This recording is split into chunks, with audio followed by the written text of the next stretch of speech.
Oke, saya share dulu ya. Eh, Materi sudah saya kirim tadi ya, yang ini ya. Mudah-mudahan udah nyampe. Oke. Kita ini ada Clara masuk. Hmm,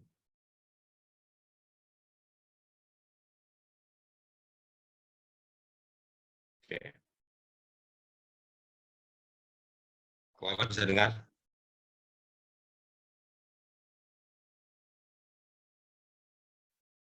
Bisa dengar? Bisa ya? Bisa, Pak Fritz masih bisa jelas. Ya. Lu bisa dengar?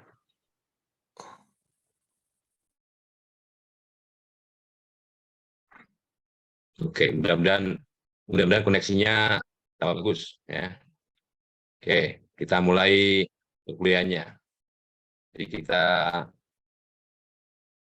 bahas desain lengkap atau completely randomized design ya. Ini merupakan eh, rancangan lapangan yang paling sederhana. Artinya bahwa semua unit percobaan itu harus seragam.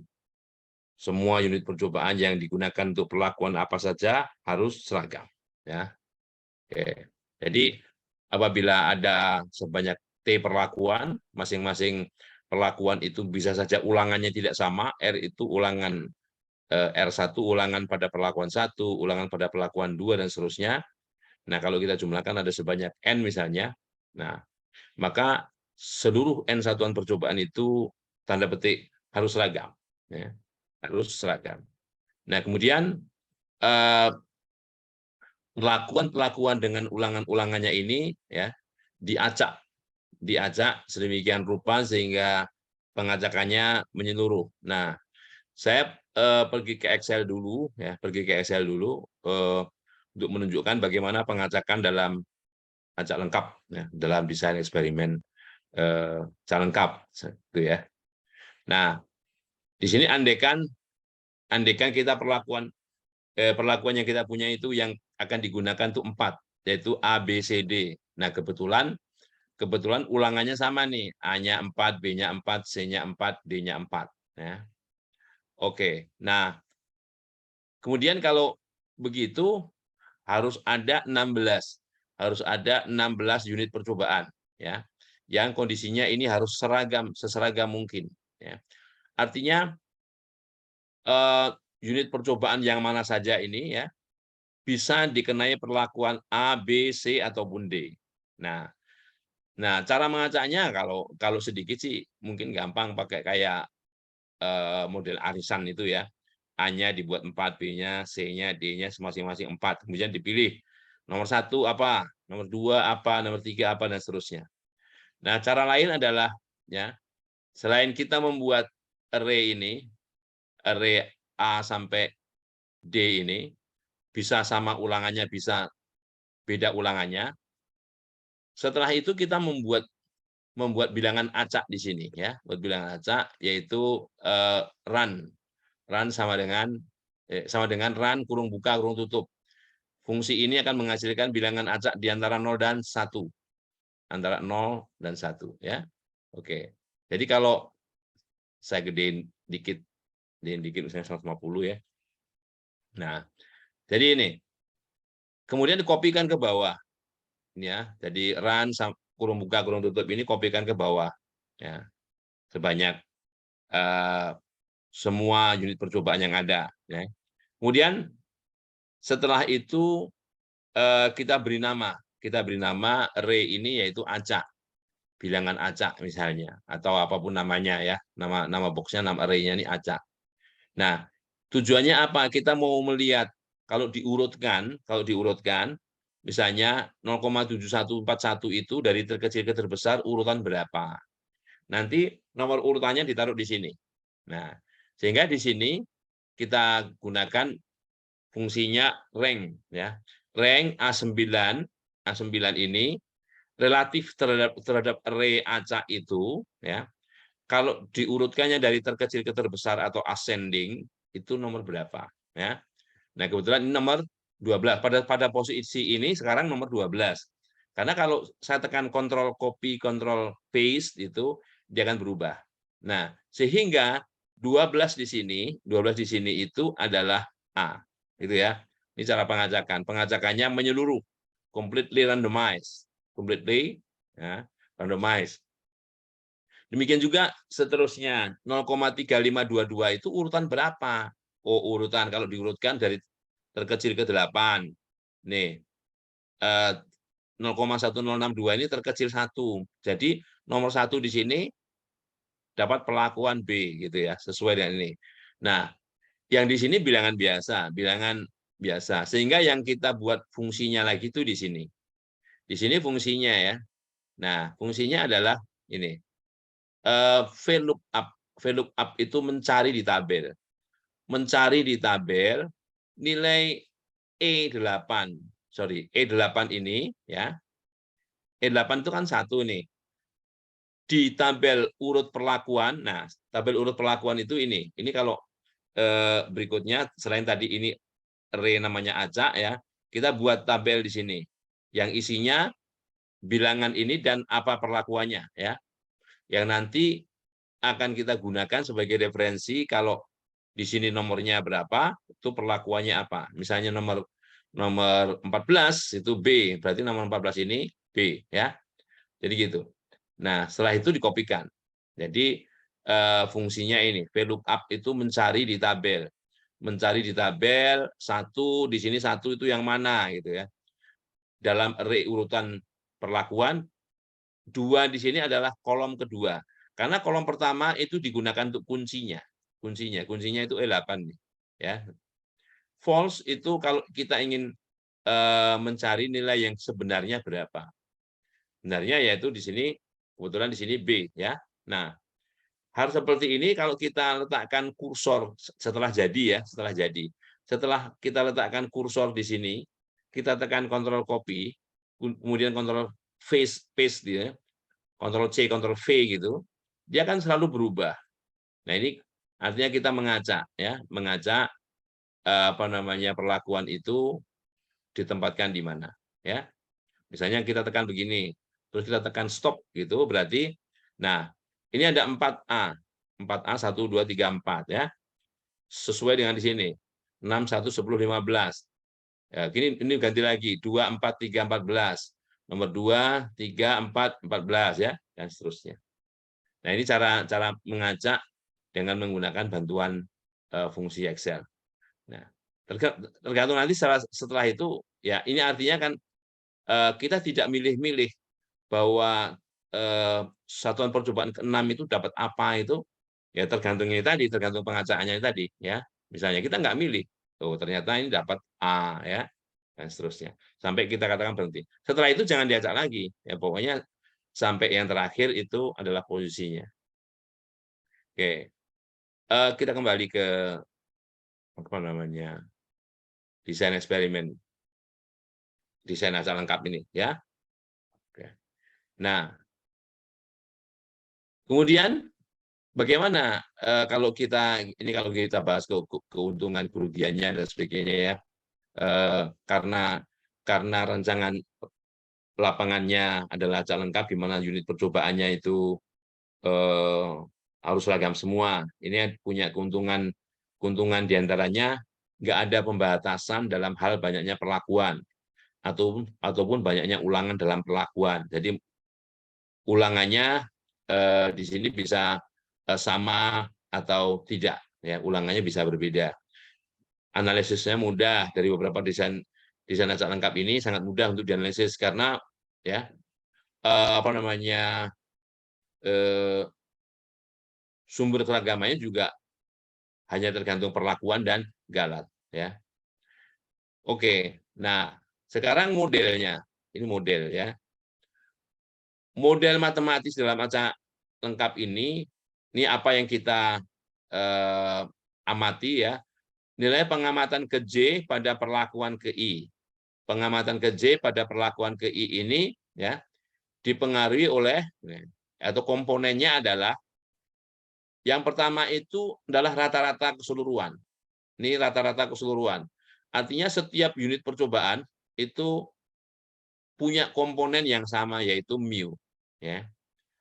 Kemudian pengaruh perlakuan ke I. Jadi kalau I-nya tadi ada 4, I1 itu A, I2 itu B, I3 C, I4 D gitu ya.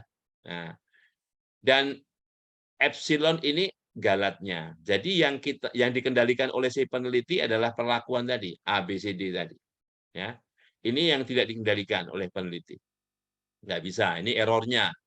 Bisa karena pengacakan, bisa walaupun kita sudah usahakan sedemikian rupa sehingga satuan percobaan itu sehomogin mungkin, tapi tetap saja bahwa sifat acak dari unit percobaan itu bisa saja terjadi. Ya.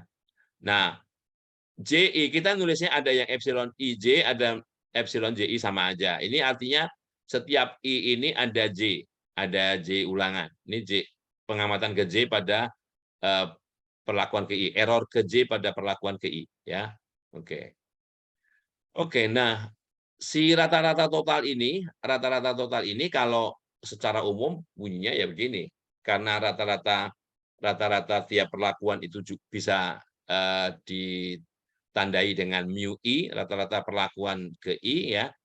Kalau ulangan tiap perlakuan itu tidak sama, maka mu ini sama dengan ulangan dari tiap perlakuan itu yang dikalikan dengan rata-ratanya, nilainya berapa dibagi jumlah ulangan. Itu. Nah, ini keterangannya ya, keterangan masing-masing. Oke.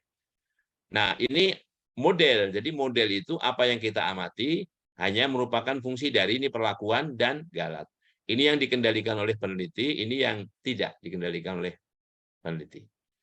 Nah, tujuan kita karena ini parameter ya, mu, tau dan sebagainya, maka kita punya salah satu cara yang digunakan untuk mendekati keadaan itu, menduga parameter itu. Nah, ini menduga yang digunakan metodenya adalah kuadrat terkecil. Kuadrat terkecil. Kuadrat apa? Kuadrat. Nah, ini yang dikuadratkan itu galatnya. Ya. Errornya tadi. Ya, kadang-kadang saya tulis epsilon IJ, kadang-kadang epsilon J dalam kurung I ya. Nggak masalah, itu sama saja. Jadi karena YIJ sama dengan mu ditambah tau I tambah epsilon IJ, maka epsilon IJ ini sama dengan YIJ dikurang mu dikurang tau I. Ya. Jadi ditukar ke sebelah kiri sama dengan YIJ dikurang mu dikurang tau I, sama dengan epsilon IJ. Ya, ini epsilon IJ-nya. Kemudian dikuadratkan. Nah, yang namanya kuadrat terkecil, ini kita ingin mencari taksiran mu dan taksiran tau ini dengan mencari dengan cara ini kalkulus ya, kalkulus. Oke. Ini nilai minimumnya berapa? Pada mu dan tau I yang berapa, gitu ya. Nah, itu tentunya dengan cara kalkulus kita menurunkan, karena yang ingin kita cari adalah taksiran mu dan taksiran tau I, maka fungsi ini ya, argumen ini harus diturunkan baik terhadap mu maupun terhadap tau I. Nah, kalau terhadap mu, terhadap mu ini ya, maka ini 2 kali ya, 2 kali YIJ minus mu minus tau IJ ya. Kemudian dikalikan turunan dari ini min 1, jadi min 2 kali. Min 2 kali. Demikian juga untuk turunan tau I ya, turunan terhadap tau I. Nah, bedanya di sini ada jumlah dan ada yang enggak ada jumlahnya ya. Menurut I ya.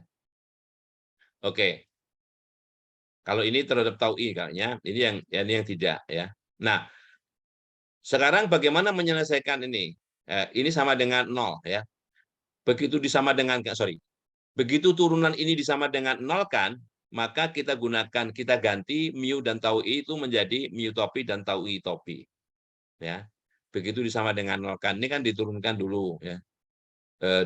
turunannya dibuat sama dengan 0. Nah, begitu disama dengan 0 kan, maka notasi ini harus dikasih tanda topi. Nah, oke. Jadi ada sebanyak berapa persamaan? Nah, gitu kan? Ada seberapa banyak persamaan. Nah, tentunya ada sebanyak yang di sini ada T tambah 1, ada T plus 1. Ada T plus 1 persamaan. Oke. Nah, oke, melalui penyederhanaan maka didapatlah karena sama tadi kan. Ya. Karena disederhanakan ya. Didapatlah dua persamaan, bukan dua sebetulnya. T plus 1 persamaan. Karena I ini ada sebanyak T. Yang bawah ini ada sebanyak T ya. Dan R1 mu topi ditambah R1 tau 1 topi sama dengan Y1 titik. Kan gitu. Nah, jadi ini ada sebanyak T, ini satu saja. Karena ini dijumlahkan menurut I. Jadi ini yang persamaan di atas ada 1, yang persamaan di bawah ada sebanyak T. Jadi T plus 1 persamaan. Oke. Nah, untuk bisa menjawab semua itu, maka diperlukan sebuah constraint nih, kendala. Oke, disyaratkan kendalanya apa? Ya, jumlah terboboti ini. Jadi jumlah untuk semua perlakuan, RI tau topi I ini harus sama dengan 0. Nah, untuk ulangan yang sama gampang. Untuk ulangan yang sama, karena RI-nya sama, ya tinggal jumlah tau I topi sama dengan 0. Ya, kalau ulangannya sama. Kalau ulangannya tidak sama, seperti ini. Ya. Nah, oleh karenanya ya, penduga kuadrat terkecil dari rata-rata keseluruhan ini, ya, ini kalau mu itu, jadi notasi-notasi yang digunakan kalau kita menggunakan huruf Yunani itu populasi ya. Jadi taksiran rata-rata populasinya sama dengan rata-rata sampel. Ya, ini titiknya 2, titik-titik dijumlahkan menurut subscript I dan J ya. Jadi jumlah semua pengamatan dibagi banyaknya data pengamatan. Itu rata-rata sampel ya. Dan taksiran perlakuan ke I itu sama dengan ya rata-rata perlakuan ke I, rata-rata sampel perlakuan ke I dikurangi rata-rata sampel keseluruhan. Ini rata-rata sampel keseluruhan ya. Ini ada rata-ratanya. Tapi ini rata-rata perlakuan ke I. Perlakuan ke-1, kedua, ketiga, keempat gitu ya. Nah, gitu. Jadi ini formulanya, kita kembali ke Excel tadi misalnya. Kita ke Excel. Nah, di sini andaikan di sini ada teladan ya. Nah, ini adalah teladan, ada 4 perlakuan ABCD. Ini saya ambil di sebuah buku yang berkaitan dengan daya aus dari kain A, B, C, D gitu ya. Ini daya ausnya. Oke. Jadi kalau yang dimaksud dengan rata-rata keseluruhan itu ya rata-rata ini dari keempat ini, dari ke-16 data ini rata-rata keseluruhan ya. Nah, gitu. Oke. Jadi 2,4. 2,4 itu masing-masing komponen itu ya 1,93 ini komponen pertamanya nilainya 2,4. Oke, ini saya copy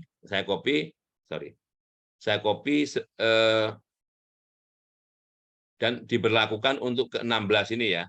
Nah, kalau dikopikan itu kontrol copy paste salah. Jadi harus di-value-kan. Jadi Alt ESV gitu ya, Alt ESV.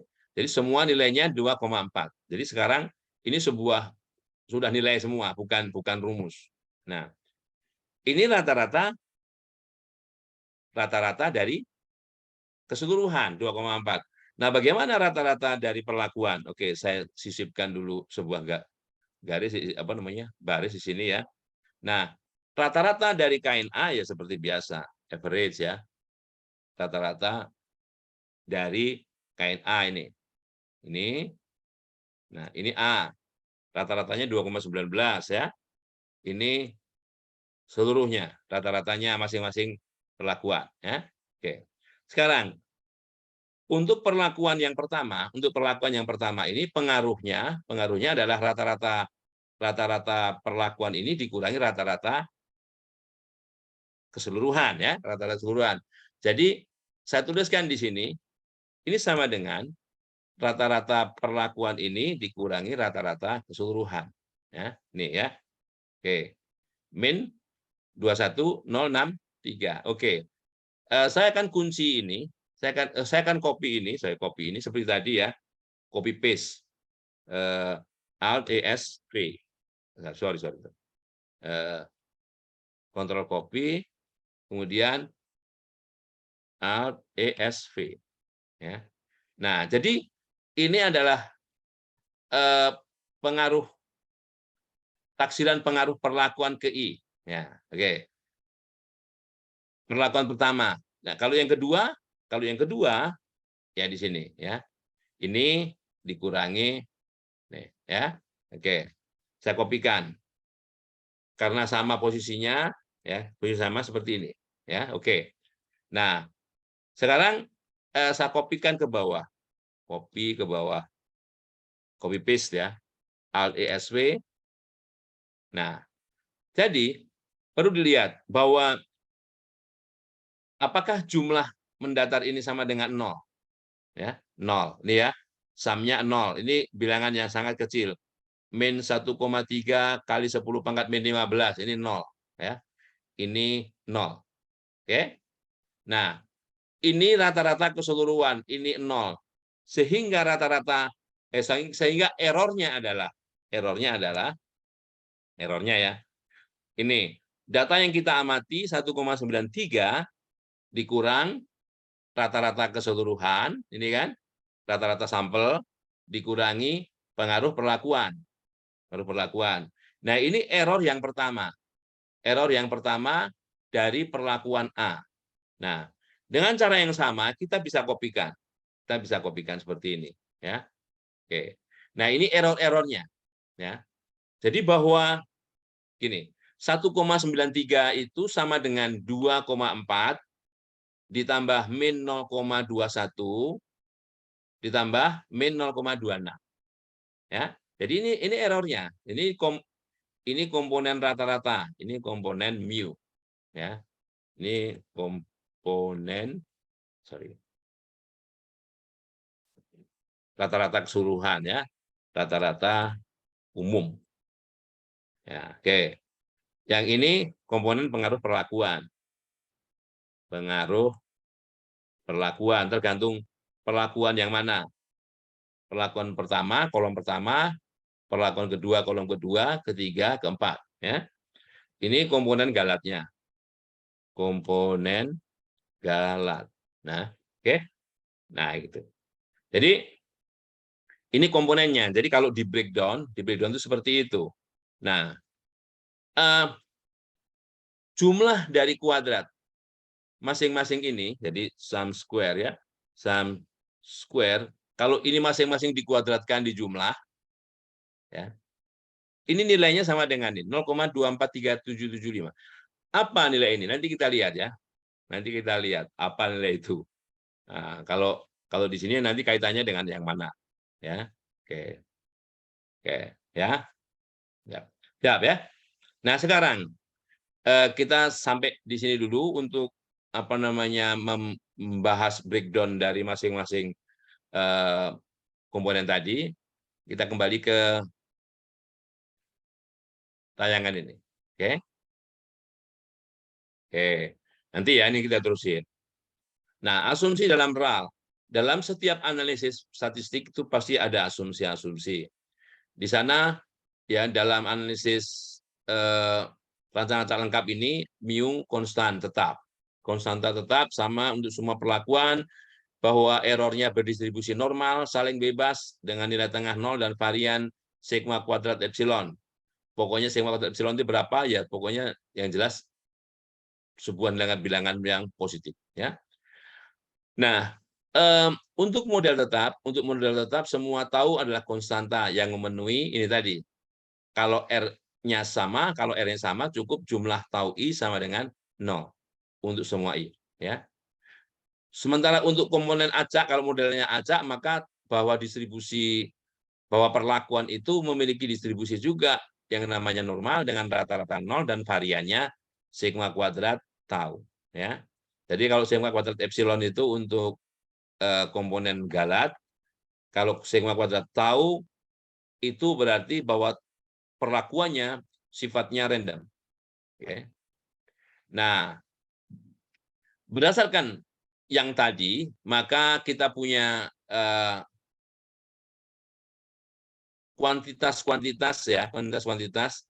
bahwa kalau misalnya apa yang kita amati YIJ itu, ya, kalau apa yang kita amati YIJ itu, ini YIJ, ya, dikurangi taksiran mu adalah rata-rata sampel, ya. Ini taksiran mu, ya. Ini sama dengan, jadi YIJ dikurang mu topi sama dengan, ini sebelah kiri ya, sebelah kanannya ini, YIJ dikurang YI titik rata-rata ditambah YI titik rata-rata, ini kan saling menghilangkan. Ya. Jadi sebelah kiri itu YIJ dikurang Y titik-titik rata-rata. Sebelah kanan sama dengan YIJ dikurang, harusnya dikurang ini, tapi disisipkan. Dikurangkan YIJ rata-rata, YI titik rata-rata, ditambahkan YI titik rata-rata. Nah, kemudian kalau dikuadratkan, masing-masing sebelah kiri dikuadratkan, sebelah kanan juga dikuadratkan, nah, dijumlahkan untuk semua I dan J, yang di sebelah kiri sama dengan namanya jumlah kuadrat total. Ya. Oke. Nah, yang sebelah kanan, yang YI titik dikurang Y titik-titik ini, YI titik rata-rata dikurang Y titik-titik rata-rata ini, ya, kan sebelah kanan kan ada 1, 2, 3, 4 ini ya, 1, 2, 3, 4 ini. Nah, yang bagian yang ini kuadratnya namanya jumlah kuadrat perlakuan. Ya, perlakuan. Karena ini adalah sebetulnya ini adalah tau topi. Tau topi. Tadi ya, taksiran tau, yaitu rata-rata pada perlakuan ke I dikurangi rata-rata keseluruhan. Ya, oke. Sedangkan galat ini adalah YIJ dikurang YI titik ini, ya, dikuadratkan. Nah, perkalian silangkan ini kan ada 4 ya, 4 kalau kita pisahkan, YIJ dikurang YI titik rata-rata ini dikurung ya. Kemudian sebelah di sini ditambah YI titik dikurang ini. Jadi kalau hasil kali silang kedua suku ini itu kalau kita jumlahkan sama dengan 0. Ya, sama dengan 0. Bisa diverifikasi. Nah, sehingga jumlah kuadrat total itu formulanya ini dipisahkan menjadi jumlah kuadrat perlakuan, formulanya ini dan jumlah kuadrat galat. Ya, jumlah kuadrat galat. Nah, bagian pertama ini yang di Excel tadi, adalah tau I, ya, tau I. Nah, bagian yang kedua ini, YIJ dikurangi Y rata-rata, ya. YI titik rata-rata, sorry. Ini galat ya. Nanti kita lihat komponennya ya. Nah, oke, itu yang disebut dengan jumlah kuadrat galat. Formula lain yang digunakan selain rumus ini itu setara dengan ini. Setara dengan, oke, kalau masing-masing dikuadratkan, dijumlahkan ya untuk keseluruhan data, dikurangi rata-rata dikurangi total keseluruhan dikuadratkan dibagi N. Nah, yang belakang ini sering disebut dengan faktor koreksi. Ini faktor koreksi ya. Nah, untuk mudahnya, kalau di sini di dalam tanda kotak ini total, berarti yang kita kuadratkan sebelum dijumlahkan adalah data aslinya. Ini data asli YIJ. Subscript-nya masih 2 ya. Untuk desain ASA lengkap subscript-nya 2 YIJ, masing-masing dikuadratkan, dijumlahkan untuk semua pengamatan. Oke. Kalau perlakuan yang dikuadratkan itu total perlakuannya. Perlakuan 1, perlakuan 2, 3, berapa totalnya berapa masing-masing? Masing-masing dikuadratkan. Tetapi harus dibagi dengan berapa banyak YI titik ini, jumlah dari berapa datakah dari RI data, ya. Data keempat ya ulangan keempat. Kalau ulangannya ini sama, gampang, tinggal ini ditarik keluar. Ya, ini tarik keluar. Ya. Permasalahannya kalau secara umum ulangannya bisa saja tidak sama. Jadi masing-masing dikuadratkan, dibagi dulu sebelum dijumlahkan. Dibagi dengan apa? Dengan ulangannya. Nah, itu ya. Oke. Nah, jadilah kalau ditabelkan itu seperti ini. Jadi ada sumber keragaman yang total tadi itu dibagi dengan dibagi menjadi perlakuan dan galat. Perlakuan dan galat. Nah, di sini ada derajat bebas perlakuan, galat total, jumlah kuadrat. Ini JK singkatannya. Nah, jumlah kuadratnya tadi berapa nilainya di sini ya. Ini secara umum ya. Yang namanya derajat bebas itu adalah banyaknya pengamatan dikurangi banyaknya parameter yang diestimasi. Banyaknya pengamatan dikurangi banyaknya parameter yang diestimasi. Kalau pengamatannya ada N, R1 sampai RT tadi jumlahkan, dikurang 1. Di sini juga gitu. Banyaknya perlakuan ada berapa? Perlakuannya ada T, kurang 1. Ya. Dan galat ini selisihnya. Ya, selisih derajat bebas total dengan derajat bebas sumber-sumber keragaman yang ada. Kebetulan ini baru 1, yaitu N-1 dikurang T-1, N-T. Ya. Kuadrat tengah itu derajat jumlah kuadrat dibagi dengan derajat bebasnya. Jadi jumlah kuadrat perlakuan dibagi derajat bebas perlakuan, ini kuadrat tengah perlakuan. Jumlah kuadrat galat dibagi derajat bebas galat, kuadrat tengah galat. Ya. Dan nilai harapan kuadrat tengahnya seperti ini untuk rancangan acak lengkap atau desain acak lengkap. Ya. Yang galat ini ada komponen galat yaitu kuadrat dari galat ya atau sigma kuadrat error, sedangkan yang perlakuan ditambahkan sesuatu tergantung apakah dia ini pengaruhnya fix atau random ya. Kalau pengaruhnya fix maka F tau ini sama dengan ini ya, F taunya. Kalau pengaruhnya atau modelnya random maka F taunya sama dengan ini. Jadi fungsi dari tau ada sigma kuadratnya ya. Jadi ini adalah nilainya, koefisiennya, n-nya berapa dikurang masing-masing RI dikuadratkan yang dibagi dengan n, nilainya berapa dibagi T-1. Oke, kita lihat dengan data tadi kita pergi dulu ke yang Excel ya. Ke yang Excel kita pergi ke sini ya. Nah, kalau kita lihat ini yang pengacaannya ini saya geser dulu ke bawah beberapa baris gitu ya. Beberapa baris biar nggak ganggu ya. Nah, kalau kita lihat jumlah kuadrat galat itu adalah masing-masing data ini dikurangi rata-rata ini kan, dikurangi rata-rata. Jadi kalau ini kita kurangkan misalnya, ini karena terancap lanjut ya harus tahu dasarnya benar ya. Nah, ini selisih antara YIJ dengan mu-nya, taksiran mu. Ini adalah YIJ, Y11 ya. Ini taksiran mu-nya. Oke. Nah, ini saya kopikan begini ya, dapat nilainya ya. Nah, masing-masing ini dikuadratkan di jumlah. Masing-masing dikuadratkan di jumlah. Caranya sama dengan sum square ya. Sum square dari ini. Nanti ada jalan cepatnya pasti ada, tapi ini kan jalan apa namanya teorinya ya. Jadi jumlah kuadrat totalnya 0,768 Nah, jumlah kuadrat jumlah kuadrat perlakuan itu nah, ini kalau kedua ini kita tadi sudah kita hitung ya. Ini sama dengan jumlah kuadrat perlakuan. Tadi kan pengaruh perlakuannya ini. Ini sama dengan jumlah kuadrat galat. Jadi galat-galat tadi kita kuadratkan, ya kita jumlahkan. Ya, nih. Ya. Jadi kalau di breakdown nih ya, apakah jumlah kedua ini sama? Ya, 763894 ya. Jadi kalau ini jumlah kuadrat perlakuan, ini JK perlakuan ya. Ini JK galat, jumlah kuadrat galat. Ini jumlah kuadrat total. Jumlah kuadrat total. Ini caranya gitu. Ya. Jadi ini di breakdown dulu. Sekali lagi ya, ini data. Ini datanya.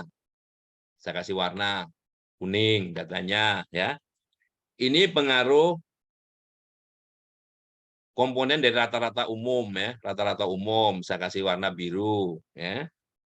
Ini tadi, ini pengaruh perlakuan 1, taksiran perlakuan 1 min 0,21. Taksiran perlakuan 2 0,279. Taksiran perlakuan 3, taksiran perlakuan 4 ya. Di mana kalau dicek ini jumlah mendatar ini untuk tiap baris sama dengan 0. Dah kan? Nah, kemudian kalau masing-masing ini dikuadratkan, kuadrat dijumlah dapatlah ini ya. Tuh kan? Nih, sum square dari K2 sampai N5 jumlah kuadrat perlakuan. Makanya ini jumlah kuadrat dari pengaruh perlakuan. Nah, kemudian oke, ini saya kasih warna yang lain. Apa? Dasarnya misalnya kuning, kuning enggak lain. Nah, ini yang galat nih ya, yang merah, agak ada merahnya lah. Nah, gitu ya. Nah, dari mana ini? Dari masing-masing pengaruh, dari masing-masing pengamatan ini dikurangi rata-rata umumnya, dikurangi pengaruh perlakuan pada kolom pada sel yang sesuai ya. Nah, kemudian kalau masing-masing ini dikuadratkan, dijumlahkan, dapatlah ini ya. Yang tidak lain adalah jumlah kuadrat galat ya, jumlah kuadrat galat. Oke? Nah, itu. Nah, kalau secara gimana kita mengisi apa namanya yang tadi. Nah, oke, di Excel ini ada data analisis ya, ada modul data analisis. Di bawah data ini ada data analisis. Oke. Kemudian kita pilih di sini yang paling atas ANOVA single factor ya. ANOVA single factor. Ya, kemudian input ring. Nah, ringnya ini kita sorot ini datanya ya. Kebetulan ini selnya ulangannya sama semua ya, 444. Kalau nggak sama disorot sampai yang terpanjang. Sampai yang terbanyak ulangannya ya. Ini label first row-nya alfanya 0,05, output-nya mau diletakkan di mana? Letak di sini misalnya ya. Letaknya di sini. Oke. Nah, ini output-nya. Oke, sorry. Nah, ini kita lihat ya. Jumlah kuadrat totalnya ini saya geser dulu ya. Gitu ya.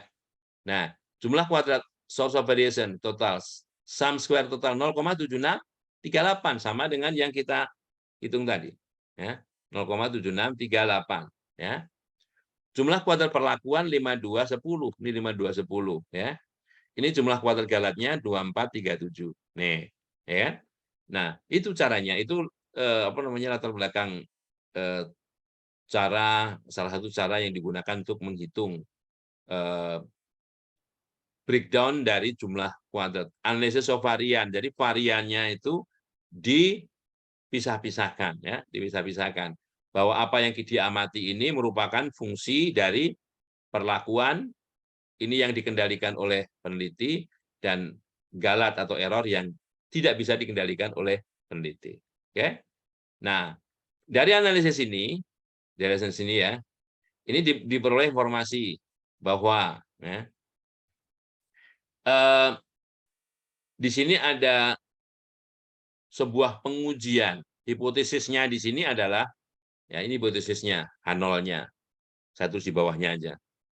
H0-nya, ya, itu bahwa semua perlakuan memiliki pengaruh yang sama terhadap respon. Ya.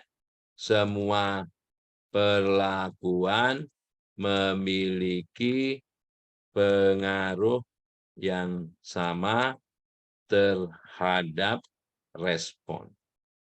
atau Y-nya, responnya kan. Nah, gitu. Nah, hipotesis tandingannya mengatakan tidak benar. Ya. Artinya negasi dari H0. Negasi dari hipotesis 0.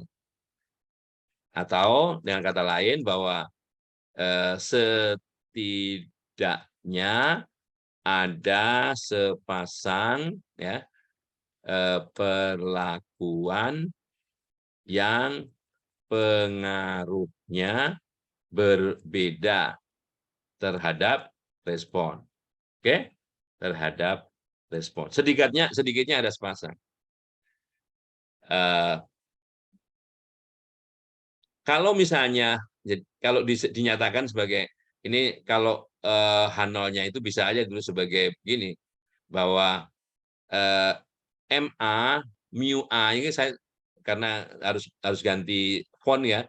M itu mu A sama dengan mu B ya, sama dengan mu C sama dengan mu D karena 4 ya, itu ya.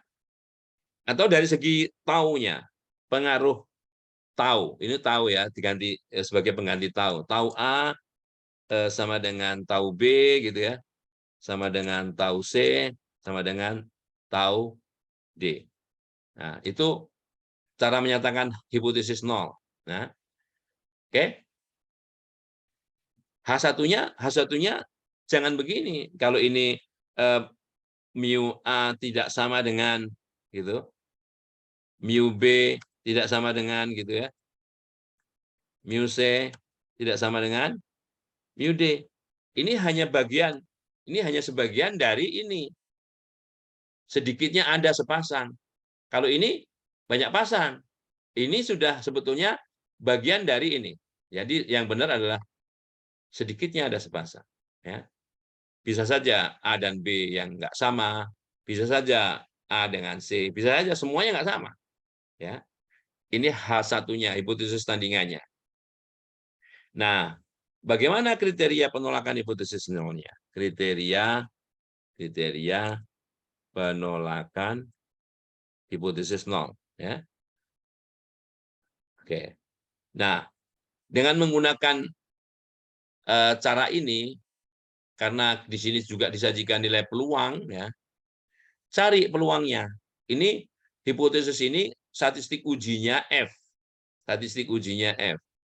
Kenapa F? Karena karena jumlah kuadrat dari masing-masing ini ya. Between itu perlakuan ya. Between itu perlakuan, within itu error, ya. Jumlah kuadrat ini berdistribusi Ki kuadrat. Distribusinya Ki kuadrat dalam teori model linier ini distribusinya Ki kuadrat, ya. Nah, Ki kuadrat dibagi derajat bebasnya, Ki kuadrat dibagi derajat bebasnya. Kemudian jumlah Ki kuadrat perlakuan dan Ki kuadrat Galat ini saling bebas. Nah, oleh karenanya statistiknya adalah F di sini, ya. Statistik F. Rasio 2 Ki kuadrat yang saling bebas dibagi dengan derajat bebasnya adalah F. Nah, ini nilai peluangnya. Nah, ini nilai peluangnya 0,002639. Nah, kriteria penolakan hipotesis itu menggunakan ini. Tolak hipotesis 0, hipotesis 0 jika nilai peluang lebih kecil dari taraf nyata pengujian. Apapun ujinya.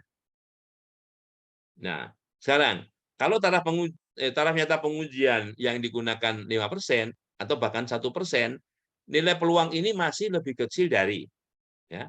Masih lebih kecil dari ya taraf nyata pengujian. Ini lebih kecil dari 1%, apalagi 5%. Ini kan cuma 0,2%. Ya. 1,2, jadi 0,2%. 0,2639%. Ya. Jadi, hipotesis 0 tidak didukung. Artinya hipotesis 0 ditolak. Yang mengatakan bahwa semua perlakuan memiliki pengaruh yang sama itu ditolak. Nah, ada yang beda. Ada yang beda. Oke, ada pertanyaan? Jadi, ada yang beda. Nanti ada yang beda yang mana itu masalah lain lagi. kita sampai di sini dulu dalam pengujian apa namanya menggunakan analisis covarian, analisis keragaman itu, ya. Jadi keragaman data itu sekali lagi ya, ini secara metodenya itu bahwa ini dipisah-pisahkan. Nah, cara teori ini dipisah-pisahkan. Bahwa yang kuning ini dipisahkan menjadi komponen yang biru, komponen yang sebelah kanannya itu dan galat. Ya, biru itu rata-rata umum, ini pengaruh perlakuan, ini galatnya. Oke, yang masing-masing itu dikuadratkan dulu baru dijumlahkan, yang namanya jumlah kuadrat. Jumlah kuadrat galat, jumlah kuadrat perlakuan, jumlah kuadrat total terkoreksi. Nah, ini terkoreksinya karena dikurangi dengan komponen rata-rata umum, ya. Oke. Ada pertanyaan? Oke. Baik. Kita lanjutkan, ya. Nah, ini ya sedikitnya ada dua pasang rata-rata yang nggak sama. Dua pasang rata-rata yang tidak sama. Oke. Itu apa namanya? Hipotesis yang diujinya. Oke. Oke. Nah, sekarang permasalahannya kalau misalnya tadi menghasilkan rata-rata yang nggak sama, ya. Rata-rata yang nggak sama. Ini yang tadi ya. Ini tulisan yang ada di sininya ya. Oke. Ini kalau satu persatu, ini pendekatannya cara lain lagi. Pendekatannya cara lain lagi. Nah, ya. Jadi masing-masing ini pakai rumus yang tadi. Total masing-masing perlakuan itu dikuadratkan dibagi ulangannya. Karena ulangannya sama semuanya 4, ya. Semua dibagi 4. Oke, sama ini caranya. Hasilnya. Sorry. Oke. Sekarang kalau pakai R. Nah, kalau pakai R nih, ini tadi pakai Excel ya. Pakai Excel manual lagi. Jadi otomatis tapi manual. Memang harus tahu, harus biar tahu. Kalau pakai R ini tinggal panggil-panggil aja ya, tinggal panggil-panggil aja. Misal nama datanya saya beri nama ini daya aus kain 2. Formatnya teks TXT. Jadi bisa aja caranya bikin data ini di Excel dulu, kemudian di save as. Save as untuk menghasilkan extension TXT itu adalah MS-DOS text. Ya. Pilih MS-DOS text gitu ya. Ini datanya, jadi harus dipasangkan 193 itu kain A, 238 kain A, dan seterusnya. Ya.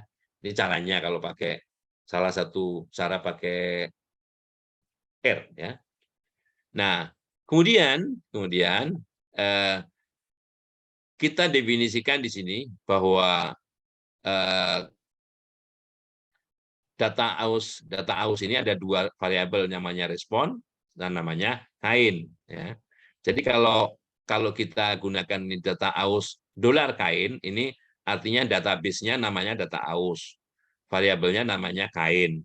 Ini digunakan sebagai faktor atau perlakuan. Caranya seperti ini. Jadi data aus $kain sama dengan S titik faktor. Harus digitukan. Harus gitu. Kalau nggak jalan dia. Ya. Nah, kalau pakai R tinggal panggil. AV sama dengan analisis covarian. Ini programnya. Ini fungsinya. Nah, sintaksnya di sini responnya. Respon itu Y-nya. Ini kan saya beri nama respon di sini. Respon ya. Saya beri nama respon. Kemudian yang mempengaruhinya kain. Nah, ini kan yang pengaruhinya kain. Karena di sini sudah didefinisikan sebagai perlakuan ya, kain. Oke. Datanya data aus. Datanya data aus sama. Setelah itu summary-nya. Summary dari AV ini. Kalau ini kan disimpan menjadi AV dulu ya, database AV. Summary AV-nya memunculkan apa namanya tabel analisis covarian seperti ini. derajat bebas, jumlah kuadrat, kuadrat tengah, nilai F, peluang, ya sama, ini ya. Kain, ya, residual, ya. Di sini mengatakan, di sini saya tulis merah ini bahwa ini signifikan. Saya kasih bintang 2 lagi. Bintang 2 itu signifikan pada taraf sebetulnya 0,01, ya, 0,01. Oke, 0,01. Oke. Nah, karena 0,00264 itu lebih kecil daripada 0,01, dia dikatakan signifikan pada taraf 1%. Nah, yang signifikan itu pengaruh jenis kain, ya. Pengaruh jenis kainnya menghasilkan respon yang berbeda pada taraf 1%. Respon apa? Respon ya tingkat keausan tadi. Ya. Oke. Oke, Lion Airline ini SAS kalau menggunakan SAS. Ya. Nah, formatnya lain lagi. Ini kalau misalnya kita mau kasih title, ya, namanya misalnya ketahanan aus kain, ya. Datanya aus, ini nama datanya. Aus itu nama data. Kemudian kita inputkan di sini. Seandainya datanya diinput di sini, bukan dari luar, ya. Itu caranya. Kalau kita menuliskan kain dolar aus, putar begini, ya. Itu kita boleh menginputnya begini. Ini baris pertama itu perlakuan A, nilainya 1,93. Kain A, nilai ausnya 1,93. Kain A, nilai ausnya 2,38, dan seterusnya. Setelah selesai, tapi di sini harus ada data lain, ya, data lain. Jadi datanya dalam bentuk baris ini. Ditutup dengan titik koma ini. Ditutup dengan titik koma. Oke. Ini pakai grafik on boleh, enggak juga enggak apa-apa. Opsional. Nah, ini prosedurnya yang dipanggil. Jadi walaupun SAS itu juga memanggil prosedur apa? Prosedur ANOVA. Ya. Datanya apa? Datanya di sini AUS. Data sama dengan AUS. Nah, kalau di sana tadi pakai apa tadi? Terminologi S faktor, ya. Kalau dalam SAS kita gunakan kelas kain. Jadi ini adalah menyatakan perlakuannya, faktornya apa, kain, gitu ya. Sehingga modelnya dituliskan model aus sama dengan kain. Kita nggak perlu menuliskan mu-nya, nggak perlu menuliskan errornya. Yang perlu dituliskan adalah perlakuannya apa. Ya. Nah, setelah itu kita perintahkan di sini untuk dijalankan, run. Nah, biar aman kita kasih quit setelah satu analisis ini kita quit. Ya. Maka output SAS-nya akan seperti ini. Ya, output SAS-nya. Ini prosedur ANOVA, ya. Kemudian di sini ditunjukkan kelas kain, levelnya ada 4, nilai-nilai kain itu ABCD, ya. Jumlah semua pengamatan yang dibaca 16, yang digunakan juga 16. Artinya semua data digunakan. Nah, outputnya seperti ini, ya. Ya, sama. Hanya apa namanya, tampilannya aja beda, ya. 0,0026 juga, ya. Ini jumlah kuadrat totalnya yang terkoreksinya juga 0,76389. Sama. Hanya ada tambahan di sini, tambahan yang namanya R kuadrat, R square. Sebetulnya R kuadrat ini menunjukkan rasio dari jumlah kuadrat model ini 0,52 ini dibagi dengan 0,76. Jadi kalau jumlah kuadrat keseluruhan itu 0,76, yang bisa diterangkan oleh model 0,52, ini errornya selisihnya. Nah, yang bagus ya errornya yang kecil. Errornya yang kecil. Nah, ini rasio dari kedua jumlah kuadrat ini 68%. Artinya 68% keragaman dari apa yang diamati sebagai respon itu dijelaskan oleh si model, ya, oleh perlakuan-perlakuan kain tadi, ya. Sisanya yang 0,32%, ya, yang lain. Artinya bahwa keausan tadi bukan hanya dipengaruhi oleh si kain, ada yang lain. Nah, ada yang lain. Yang lainnya apa? Yang di luar kain. Nanti ya secara teorinya bidang itu, ya. Oke. Koefisien keragaman ini adalah sebagai rasio dari S dari keragaman standar deviasi dibagi rata-rata. Standar deviasi dibagi rata-rata dari data keseluruhan. Ya. Nah, root mean square error ya mean square ini ya. Ini mean square error diakarkan. Jadi ini adalah akar dari ini ya. Ini aus mean-nya tadi kan sudah kita lihat aus mean-nya rata-rata keseluruhannya adalah 2,4 ya. Oke. Nah, interpretasi dari bahwa ini tadi apa namanya daya aus kain itu dipengaruhi oleh tipe kain atau jenis kain ya, maka bisa dilihat di sini. Nah, ini kalau SAS ada tambahan informasi seperti ini. Ini kain A, B, C, D. Ini box and whisker, di mana data dari masing-masing perlakuan ini disajikan di sini. Oke, ini terkecilnya terbesarnya untuk A, terkecil untuk terbesarnya untuk B, C, D ya. Disajikan seperti ini ya, bisa dimaklumi kalau ada yang beda. Orang misalnya B dengan D aja beda. Ini kan ringnya dari di sini ringnya. Sedangkan B di sini, D-nya cuma di sini ya kalau kita geser sini. Ya, sudah jelas bahwa ada perbedaan gitu ya, ada perbedaan. Jadi secara gambar pun secara picture bisa dilihat bagaimana apakah data masing-masing perlakuan itu overlapping apa tidak ya. Oke. Itu menggunakan SAS ya. Menggunakan SAS. Ini kalau ini pakai Excel tadi yang sudah saya sampaikan lebih dulu ini kalau pakai Excel ya. Nah, ini ya sama. Oke. Jadi mau pakai apa aja? Mau pakai Excel, mau pakai SAS, mau pakai R, hasilnya masih sama. Ya, hasilnya sama. Oke. Ini malah pakai, oh ini kalau pakai SPSS. Gimana kalau pakai SPSS? Ya, ini ada cara-caranya. Ada cara-caranya. Oke. Nih. Oke. Fix faktornya di kain, kemudian dependent variable-nya itu tahan aus di sini ya. Datanya bisa dilihat di sini ya. Cara menginput datanya hanya kalau SPSS itu nggak bisa pakai alfamerik, harus diganti dengan huruf 1, 2, 3, 4, 1 itu apa, 2 apa, 3 apa, 4 ya. Sedangkan tahan ausnya memang numerik ya, numerik. Oke. Walaupun nanti kalau keluar itu bisa muncul jadi ABCD gitu ya. Jadi ABCD. Oke. Oke. Ada pertanyaan? Ini outputnya SPSS. Oh ya, jumlah kuadrat itu ada beberapa tipe. Tipe 1 itu sekuensial. Sekuensial itu mana yang dimasukkan dulu informasinya gitu ya.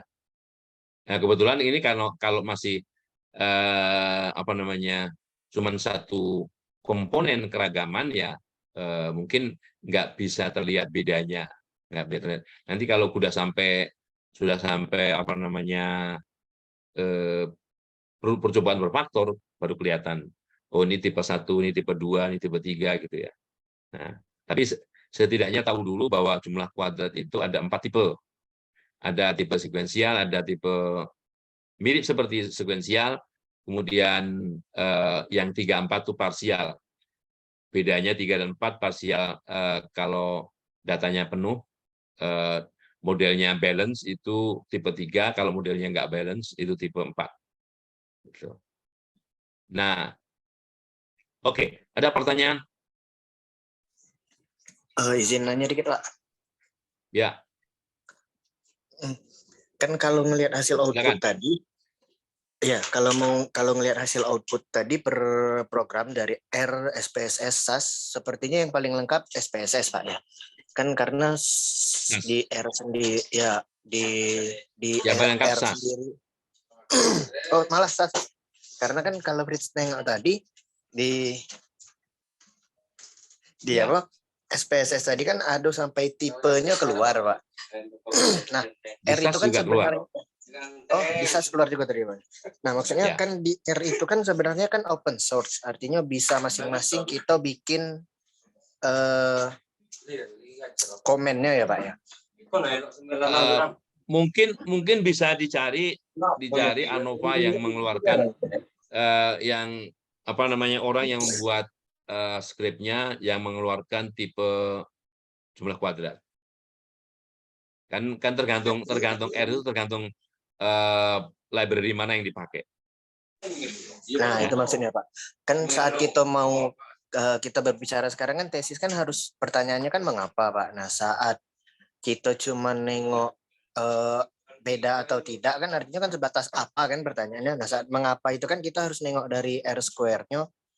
Saat R square-nya itu bisa menjelaskan atau tidak. Saat tidak bisa menjelaskannya terlalu besar, artinya kan angka R square-nya terlalu kecil, kan artinya model itu tidak bisa dipakai.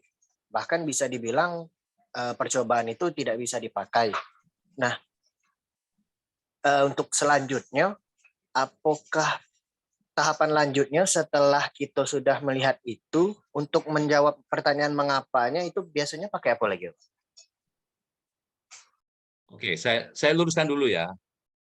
R kuadrat kecil itu tidak harus selalu tanda petik kurang bagus.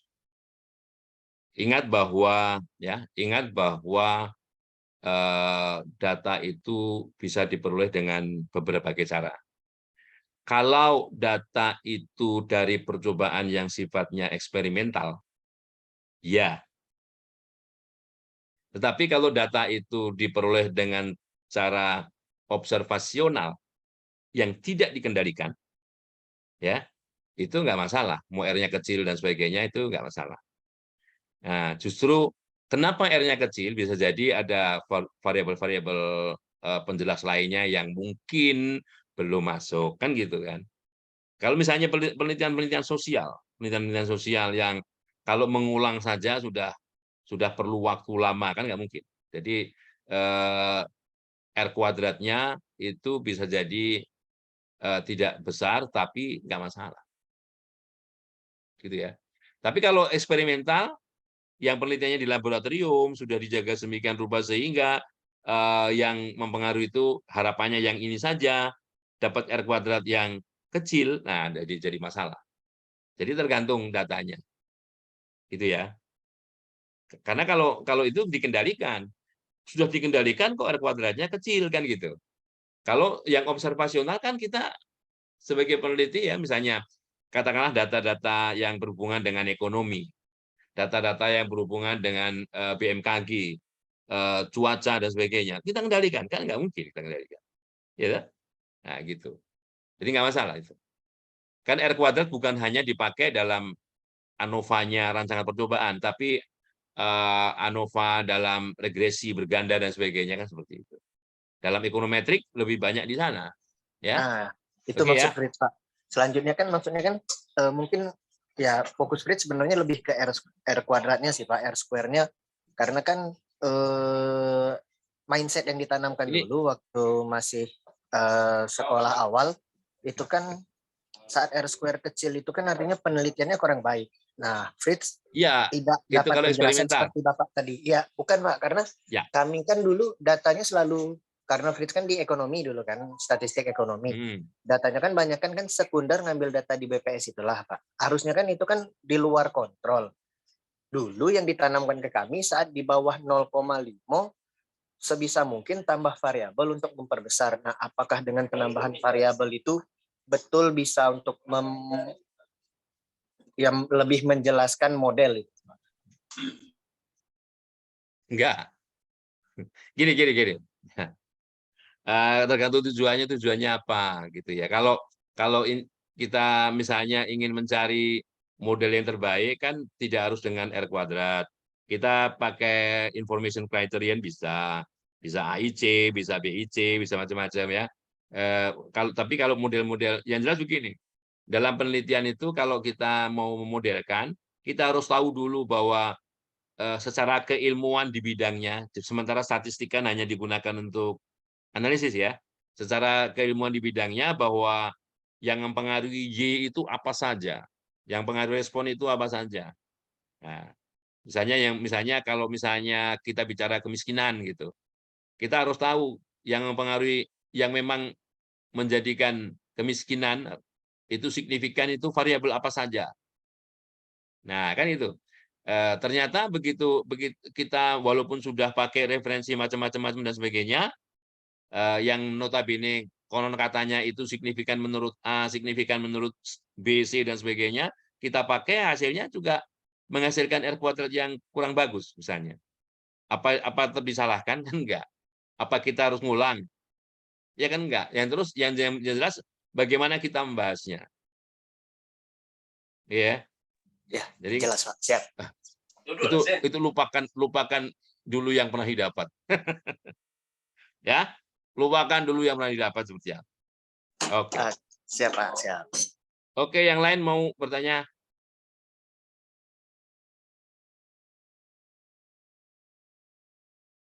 Ini oke. Galeri. Oke, kita lanjutkan ya.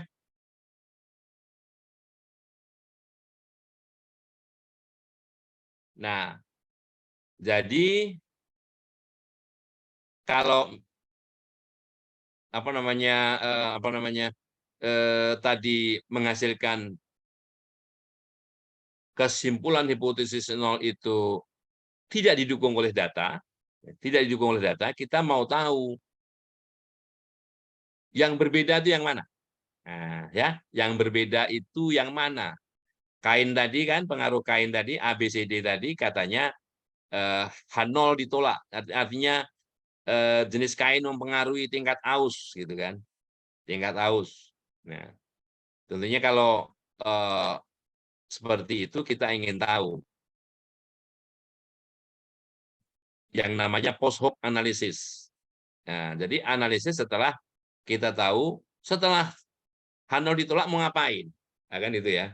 Setelah H0 ditolak itu mau ngapain? Itu post hoc analysis ya.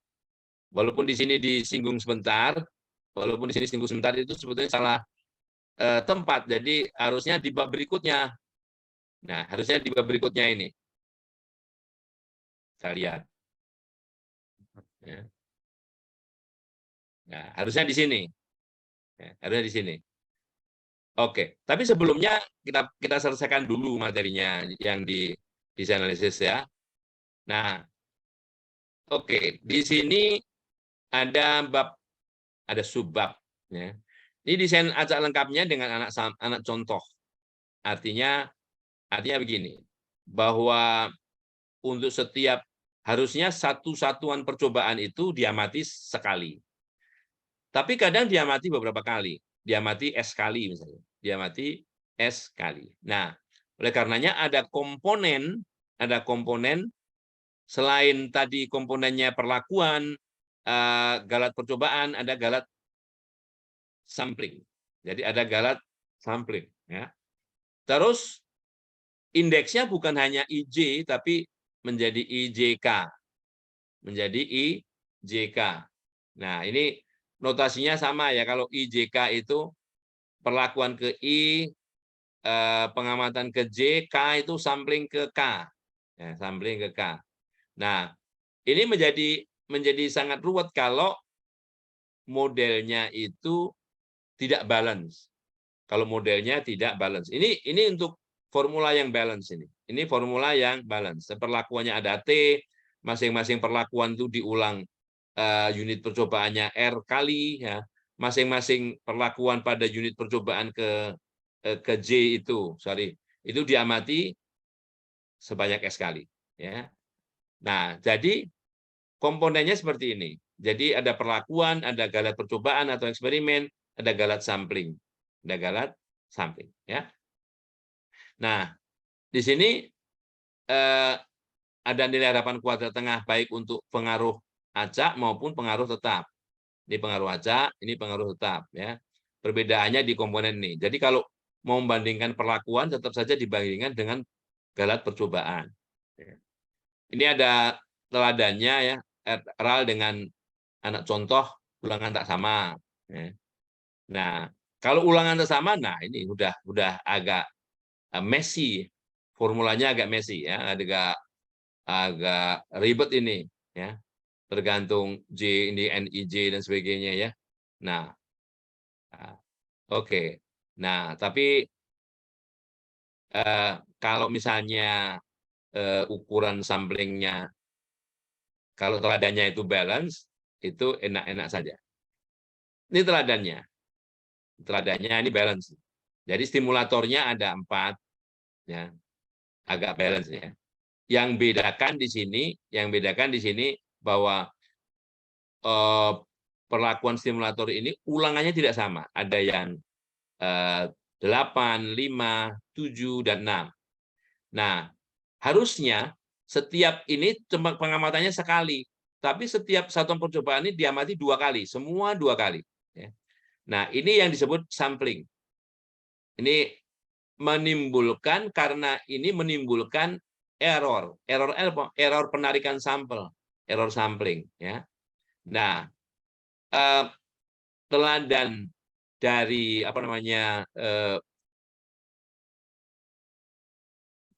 data ini, teladan dari kasus ini kalau secara manual itu mengerjakannya seperti ini. Dicari dulu totalnya, faktor koreksinya gitu ya. Total semua pengamatan itu misalnya 197,3. Ya. Ini artinya total semua pengamatan, titik. Nah, kemudian kalau dikuadratkan dibagi banyaknya data ya, ada 52, 8 tambah 5, 13, tambah 7, 26 kali 2, 52 ya. Nah, bagi 52 dan seterusnya. Ini jumlah kuadrat total. Sekali lagi, kalau jumlah kuadrat total itu data aslinya. Jadi masing-masing data ini dikuadratkan. 4,3 kuadrat, 4,8 kuadrat, dijumlahkan sampai yang terakhir 4,0 kuadrat. Ya, 4,0 kuadrat. Ini saya cara menulisnya begitu. Dikurangi faktor koreksi. Ya. Kemudian jumlah kuadrat perlakuan. Karena perlakuan yang dihitung yang total perlakuan ini. Jadi perlakuan stimulator 1 itu totalnya berapa? Dikuadratkan, dibagi yang pertama ini 16, karena 8 kali 2. Yang kedua totalnya berapa? Dibagi 10, dan seterusnya.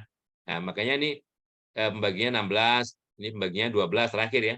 Nah, terus ada galat eksperimen. Galat eksperimen itu masing-masing tadi, ini kalau ini dijumlahkan, ini ya, ini kalau dijumlahkan 9,1, ini jumlahkan 8,3, ini 8 gitu ya. Itu digunakan untuk menghitung jumlah kuadrat galat eksperimen.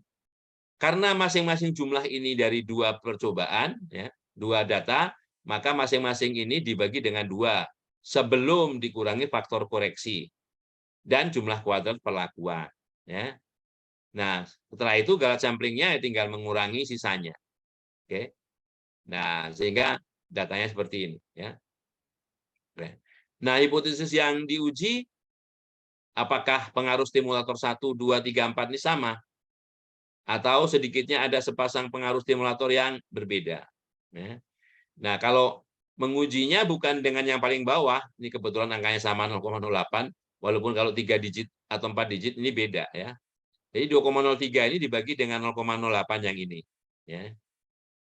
Menghasilkan 25,7, dan ini dibandingkan dengan tabel F, derajat bebas pertamanya 3, derajat bebas keduanya 22. Atau dicari nilai peluangnya. Pakai FDIS, gitu ya, FDIS 25,70, 3,22, kurung tutup. Menghasilkan nilai peluang berapa. Ya. Nah, nilai peluang itu dibandingkan dengan alfa 5%, misalnya gitu ya.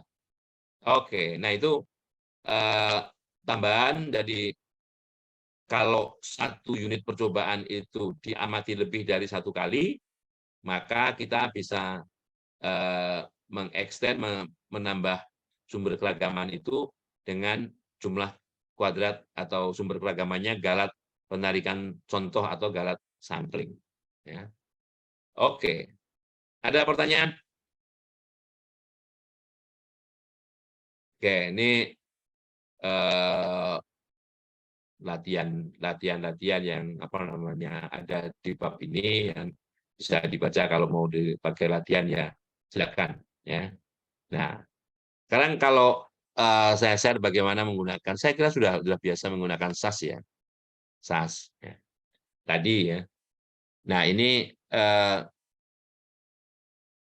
cuma ini saya tambahkan nanti pada bab berikutnya itu kita ingin menguji perbedaan antar kain dan sebagainya. Oke. Nah, oke karenanya kita kembali ke apa namanya?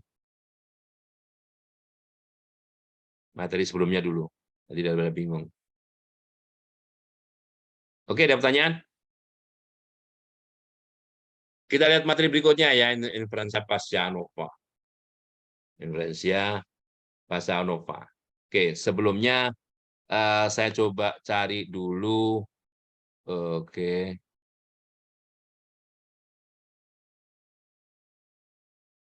Saya carikan dulu.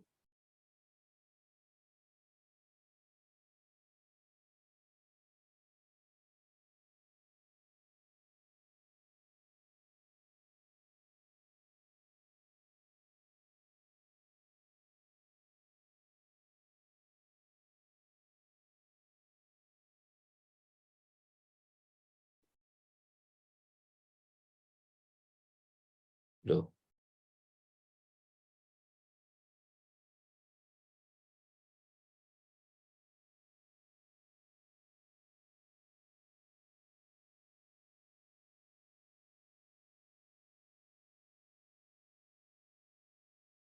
Oke. Bentar.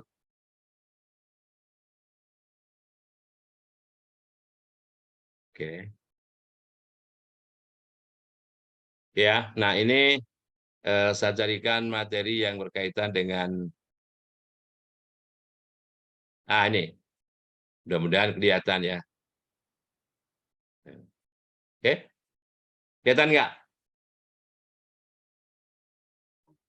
Nah, Terbaca. kelihatan ya. Ini sebetulnya adalah guidance yang nanti kita akan gunakan ya. Jadi apabila perlakuan yang kita uji itu signifikan ya. Artinya menghasilkan nilai F yang lebih besar dari tabel atau nilai peluang yang lebih kecil daripada taraf nyata pengujian. Terus apa yang kita lakukan berikutnya? Jadi pakai petunjuk ini saja. Jadi apakah perlakuannya itu sifatnya acak atau tetap? Kalau sifat dari perlakuan, model dari perlakuan atau pengaruh dari perlakuan itu acak, maka kita cari komponen varian dari perlakuan itu. Jadi sigma kuadrat taunya berapa? Ya. Selain sigma kuadrat epsilon, kalau sigma kuadrat epsilon itu kuadrat tengah Galat. Ini adalah komponen dari perlakuan itu sendiri. Karena perlakuan itu acak, yang kita uji adalah varian dari perlakuan itu. Hipotesis nolnya, varian perlakuannya itu 0. Hipotesis tandingannya, varian perlakuannya itu positif. Nah, kalau misalnya signifikan, positifnya berapa? Nah, itu yang kita cari. Kita cari sebagai sigma kuadrat tau, ya, sigma kuadrat tau. Selesai, gitu aja. Kalau itu dalam bentuk estimator titik, hanya satu nilai. Kita bisa, oke, kalau begitu, selang kepercayaan dari sigma kuadrat tau 95% atau 99% itu dari berapa sampai berapa. Nah itu, jadi inference-nya berkaitan dengan varian dari perlakuan. Ya, oke. Nah kalau tetap, artinya perlakuan itu sifatnya tetap. Yang kita uji yang berkaitan dengan rata-rata. Kalau di sini berkaitan dengan varian, yang di sini, ini saya kasih garis nih, garis merah. Ya. Ini yang berkaitan dengan rata-rata. Jadi biar tidak apa namanya, biar kira-kira tidak salah arah gitu, yang bagus itu uji atau prosedur uji yang mana gitu ya. Perlakuan bersifat tetap, artinya kita menguji yang berkaitan dengan rata-rata. Ditanya lagi di sini, apakah taraf perlakuan itu terstruktur? Terstruktur. Terstruktur itu bisa apa namanya, karena ada hubungan rata-rata itu, ya, rata-ratanya itu punya rata-rata dari setiap perlakuan itu ada kaitannya dengan taraf yang dipakai. Ya, nah, kalau ya ke bawah, ke bawah. Kita ke bawah dulu ya. Nah, apakah taraf perlakuannya itu kuantitatif? Misalnya dosis, ya, 0 miligram, setengah miligram, 1 miligram, 1,5 itu dosis. 100 kg per hektar, tidak diberi pupuk, 200 kg per hektar itu dosis. Artinya tarafnya kuantitatif. Ya, tarafnya kuantitatif. Apakah tarafnya kuantitatif? Bisa ya, bisa tidak. Ya, kalau ya, biasanya yang dilakukan adalah kita ingin melihat respon dari kurva dari respon itu, apakah secara fungsional itu lurus, lurus naik, melengkung kuadratik, melengkung kubik, dan sebagainya. Makanya sering disebut dengan di sini uji-uji ortogonal, yaitu ortogonal polinomial. Apakah kuadratik, kubik, kuartik, linier, dan sebagainya. Ya. Nah, selesai kan? Nah, tetapi kalau apakah tarafnya kuantitatif? Tidak kuantitatif nih. Maka yang kita lakukan adalah dengan cara kontras ortogonal. Misalnya, dia terstruktur tapi bukan kuantitatif. Misalnya, obatnya misalnya, atau pupuknya N, pupuknya P. N itu ada yang padatan, ada yang cair. P-nya ada padatan, ada yang cair. Berarti itu terstruktur tapi bukan kuantitatif. Nah, jadi yang kita gunakan yang lebih tepat adalah kontras ortogonal. Ya. Tetapi kalau perlakuannya tidak terstruktur, ya, tidak struktur nih, sini kan, berpasangankah atau dalam bentuk peringkatkah? Nah, kalau misalnya berpasangan, ya, kita bisa gunakan. Tanya lagi nih, berpasangannya dengan kontrol atau bukan? Kalau berpasangannya dengan kontrol, misalnya ujinya berpasangan, artinya dua-dua gitu, sepasang-sepasang. Kalau menguji dengan kontrol, kita gunakan uji Danet. Kalau tidak dengan kontrol, asal berpasangan, bisa Fisher, bisa Tukey, bisa Sidak, bisa CV, bisa Bonferroni. Ya, ini. Tetapi kalau misalnya dia menggunakan konsep harus diurutkan dulu, rata-ratanya dari yang terkecil ke terbesar atau dari yang terbesar ke terkecil, maka prosedurnya yang cocok misalnya Sudan-Newman-Keown, Duncan, ya, Duncan multiple ring test, ada ini singkatan 5 orang nih, Ryan apalagi dan sebagainya, ada REC Wiki, ada REC WF, ya. Ini, jadi ini menggunakan konsep bahwa prosedur ini, bahwa rata-rata itu harus diurutkan dulu dari yang terkecil sampai yang terbesar, atau yang terbesar sampai yang terkecil. Kalau ini enggak, asal datanya berpasangan. Misalnya ada A, B, C, D, E, A dengan B, A dengan C, A dengan D, dan sebagainya. Itu. Kalau ini enggak, harus diurutkan dulu. Nah, jadi caranya seperti itu. Bisa 1, 2, 3, 4, 5, atau 6. Ya. Nah, itu yang apa namanya, kalau jalur yang mau yang lebih tepat itu ya.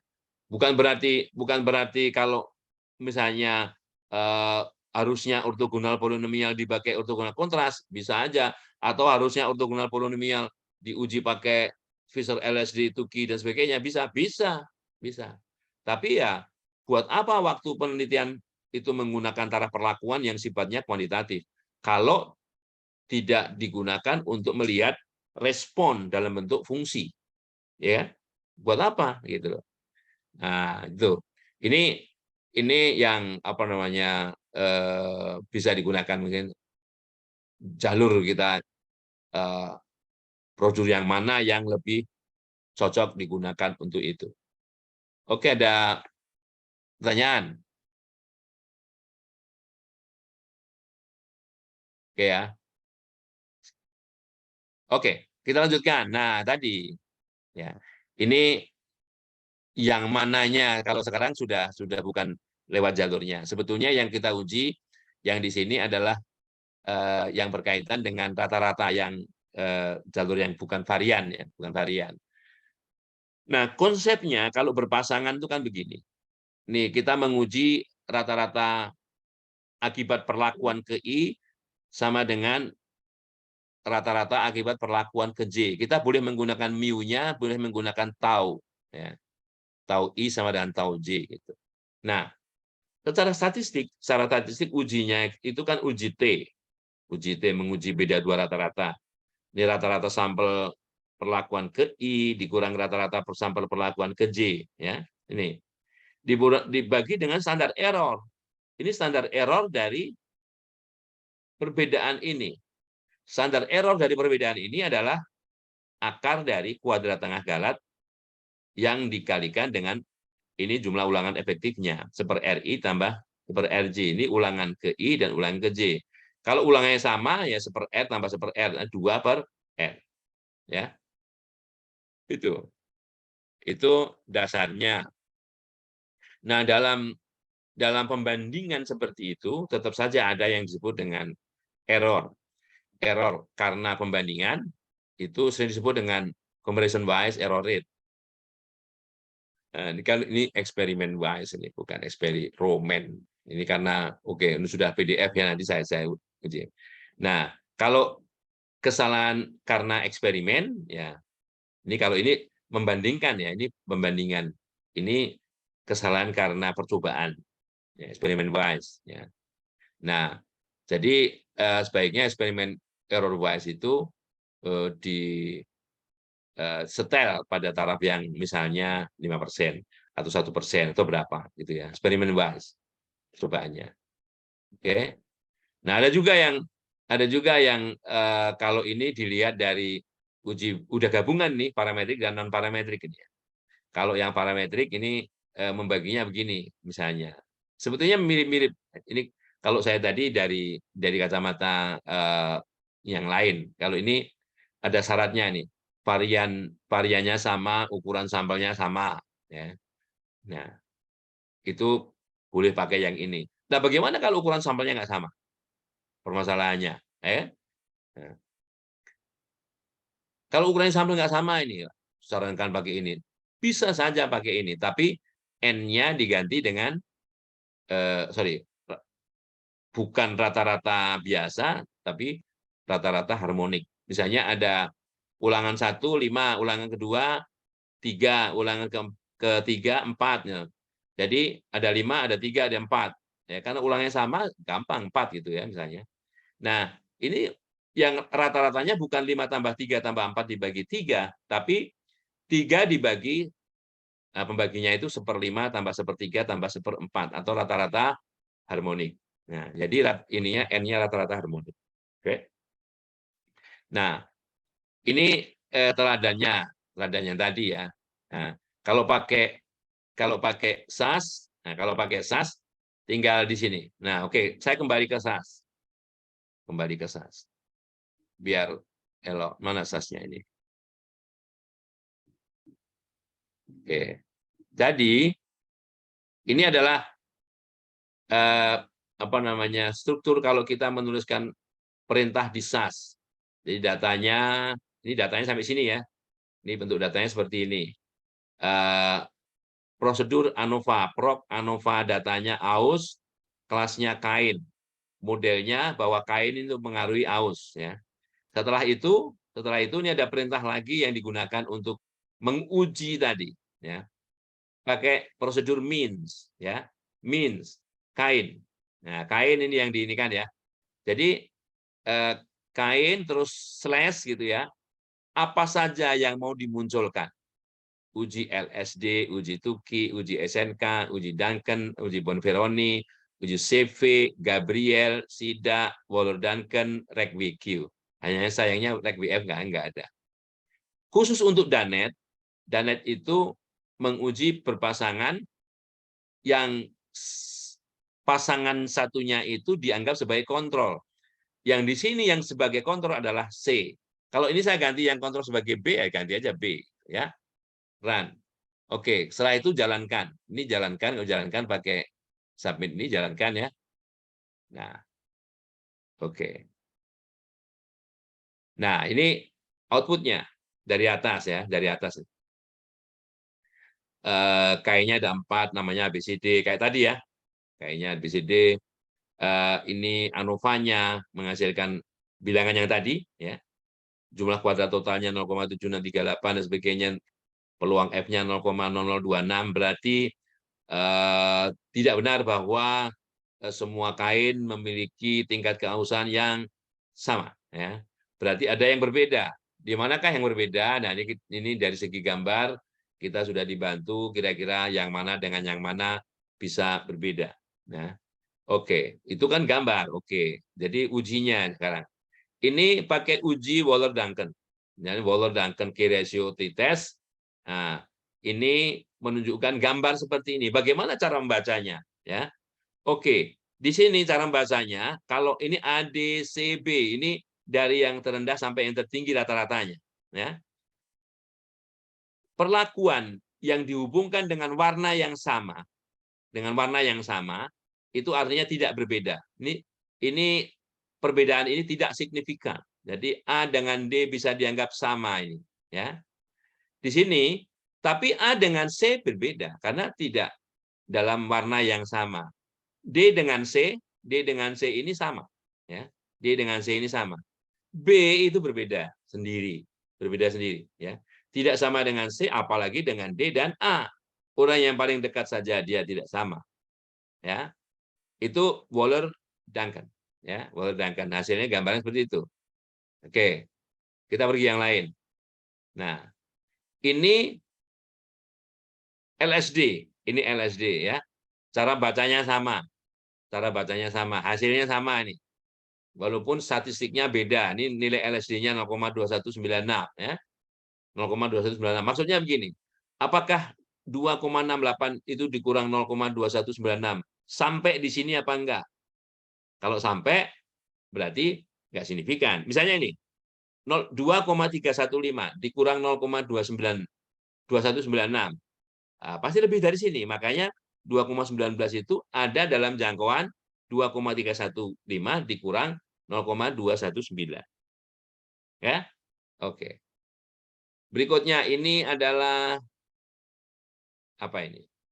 Duncan Multiple Ring Test, DMRT, orang sering menyebutnya begitu.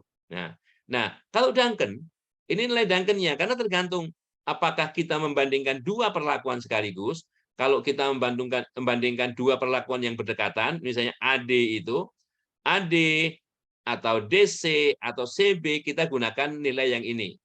Tapi kalau kita membandingkan A dengan C ini, secara apa namanya, ini kebetulan juga D itu ada di dalamnya. Artinya kalau kita membandingkan A dengan C, kita gunakan nilai pembanding yang ini 0,2298. Apakah 2,4175 itu dikurang 2,19 lebih besar daripada ini? Kalau lebih besar, ya, maka gambarnya nggak sama. Tapi kalau lebih kecil dari ini, gambarnya sama. Ini gambarnya sama nih. Artinya 2,417 dikurangi 2,19 itu lebih kecil dari 2,29. Ya. Sementara yang ini B dengan C ini dibandingkan dengan ini aja enggak, apalagi dibandingkan dengan yang lain. Ya. Ini. Oke, paham ya? Mudah-mudahan paham. Nah, ini DMRT menggunakan konsep seperti itu. Tabelnya beda-beda. Ini makanya menggunakan ring. Apakah 2 perlakuan sekaligus, 3 perlakuan sekaligus, 4 perlakuan sekaligus. Misalnya B dengan A, bandingkan B dengan A yang kita gunakan pembandingnya 0,236. Oke. Ini SNK, Suda-Newman-Keul. Suda-Newman-Keul hanya berbeda tabel dengan Duncan, hanya berbeda tabel ya. Caranya sama. Dan di sini Suda-Newman-Keul menghasilkan hasil yang sama. B berbeda sendiri dengan CDA. Ya. Kemudian di bawahnya ada REGW. Ya. Ini Ryan Enoch Gabriel Wells. Ini juga seperti, makanya dalam pengklasifikasian saya tadi, satu cabang dengan SNK dan DMRT. Ya. Caranya sama.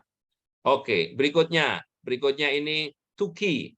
Nah, to key caranya nggak sama dengan Duncan, ya. Caranya masing-masing diuji. A dengan D sendiri, A dengan C masing-masing itu pembandingnya 0,2992. Oke. Kemudian ini maksimum modulus tadi nggak saya sebutin, ya. Sama ini adalah SIDA, uji SIDA sama, ya. Nah, caranya seperti itu. Jadi tergantung yang mana yang mau kita keluarkan, ya. Yang mana yang mau kita keluarkan. Oke. Nah, ini yang terakhir dengan Danet. Karena Danet itu apa namanya? Membandingkan dengan kontrol, tadi yang kita pilih sebagai kontrol adalah C, maka yang dibandingkan adalah B dengan C, D dengan C, A dengan C. Oke. Baik. Ada pertanyaan?